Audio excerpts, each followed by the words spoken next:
सबको जय मसीह की। प्रभु यीशु के सुंदर नाम में आप सबको बहुत ऐसे आशीष मिले। आज मैं आपके सामने एक और वचन लेके आ रही हूँ।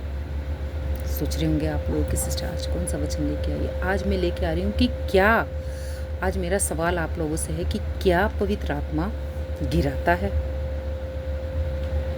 बहुत लोगों के मन में होता है कि हम गिरते क्यों हैं और ऐसे यूं ही क्यों गिर जाते हैं। कभी गिराने वाला ने भी नहीं सोचा कि मैं क्यों गिरा रहा हूँ उस व्यक्ति को, और ना गिरने वाले ने सोचा कभी कि मैं क्यों गिर रहा हूँ। तो मेरा आज टॉपिक है पवित्र आत्मा पर। क्या जो ये एक्टिविटी होती है, एक्टिविटीज़ है, क्या ये बिब्लिकल है? मैं आपसे पूछना चाहती हूँ, क्या ये बिब्लिकल है? और आजकल के 99.9% लोग गिराने का काम करते हैं। और एक बात और पूछना चाहती हूँ कि क्या कोई वचन इसको सपोर्ट करता है? क्या ये वचन से रिलेटिव है? तो मेरा सीधा जवाब है नहीं, नो। कोई भी ऐसा वचन इन सब बातों को लेकर रिलेटिव नहीं है। फिर आपसे एक और सवाल है कि आप गिराते क्यों हो लोगों को, और उनसे भी जो गिरते हैं। कितनी मीटिंग अटेंड करते हैं, उसमें आप गिरने का काम करते हैं और आप गिराने का काम करते हैं। तो मेरा आपसे सवाल है कि ऐसे क्यों गिरते हैं।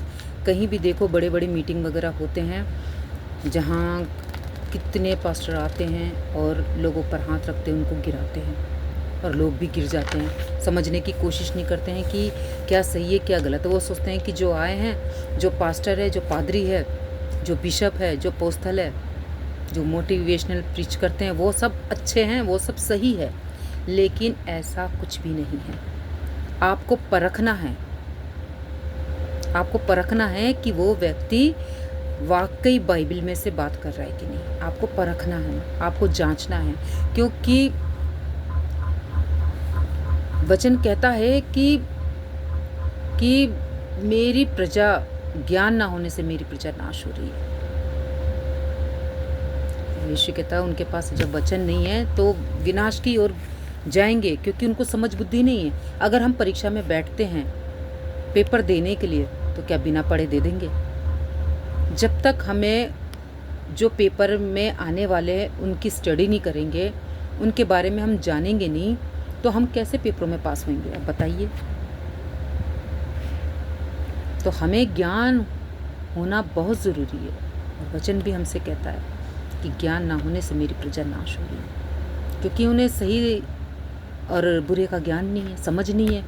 वचन को कॉन्टेस्ट में बात नहीं करते, पढ़ते नहीं हैं। तो आगे मैं आपसे कहना चाहती हूँ कि क्या पवित्र आत्मा आता जाता रहता है? मेरा आपसे सवाल एक और है कि क्या पवित्र आत्मा आता जाता रहता है? क्या आप सहमत हो पवित्र आत्मा एक मीटिंग में आता है, दूसरे मीटिंग में जाता है?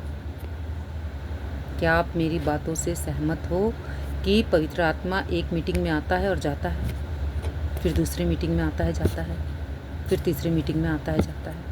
क्या आप सहमत हो? तो इन सब बातों को सोचिए, समझिए। मैं कुछ वचन आपको बताती हूँ। पहला कुरिन्थियों 3 अध्याय वचन 16।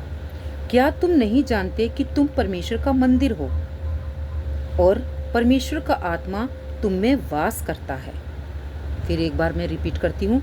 क्या तुम नहीं जानते कि तुम परमेश्वर का मंदिर हो और परमेश्वर का आत्मा तुम में वास करता है? वो रहता है आपके अंदर। पवित्र आत्मा आपके अंदर रहता है, तो कैसे वो आ जा सकता है?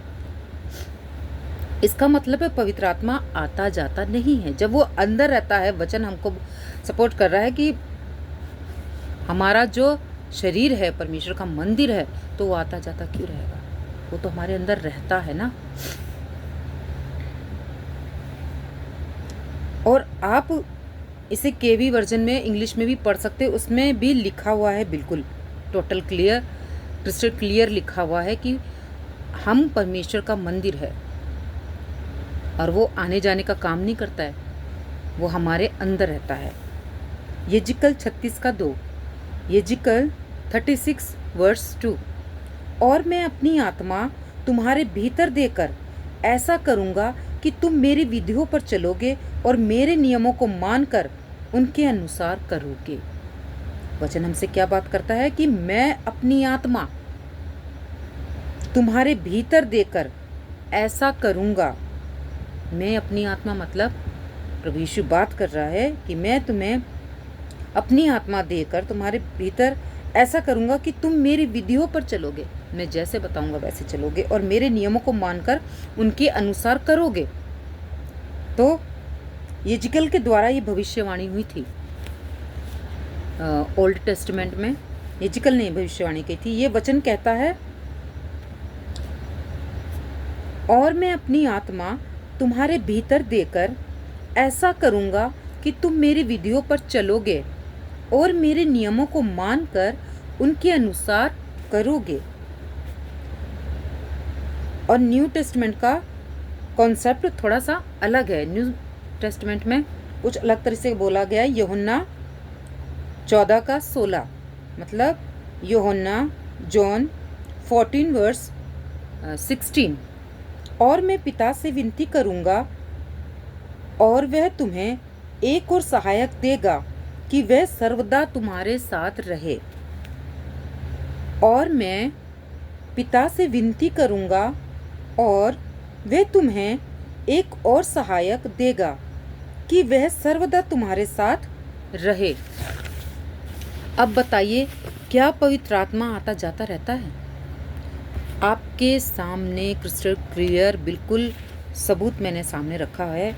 यजिकल का वचन 36 का 2 और जॉन 14 का 16 है ना, 1 कुरिन्थियों चैप्टर 3 का